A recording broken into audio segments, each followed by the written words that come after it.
அது எனக்கு பயமும் பதட்டமும் நிறையவே இருந்துச்சு. நம்ம கபாலீஸ்வரர் காலேஜில் வந்து நம்பிக்கையோட அப்ளிகேஷன் போட்டேன்.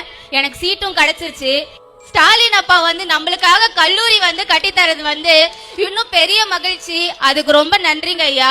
எனக்கு பாக்குறதே பெரிய வாய்ப்பு தான். அதோட பெரிய வாய்ப்பு என்னன்னா, எங்க அப்பா எனக்காக, அது மட்டும் இல்லாம எங்க கல்லூரி மாணவர்களுக்காக செஞ்ச உதவிக்கு நன்றி சொல்ற வாய்ப்பு கிடைச்சிருக்கு.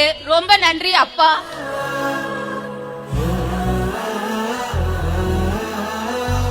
3 ஆண்டுகளும் நான் இலவசமா தான் படிச்சேன். அதை இலவசம் நான் சொல்ல விரும்பல. என்னோட தந்தை பதவியில நின்னு இன்னொரு தந்தையா நீங்க எனக்கு அதை கட்டி என்னோட கனவை நிறைவேற்றி இருக்கீங்க. இன்னும் சில ஆண்டுகள் கழிச்சு எங்கேயாவது ஒரு இடத்துல, ஏதாவது ஒரு சூழ்நிலையில, ஏதாவது ஒரு தருணத்துல நீங்க சந்திக்கும் போது உயரமான பதவிகள் இருக்கும், இவ்வளவு பெரிய ஆளாகிட்டோம் அப்படின்னு பெருநேய் சொல்லக்கூடிய அளவுக்கு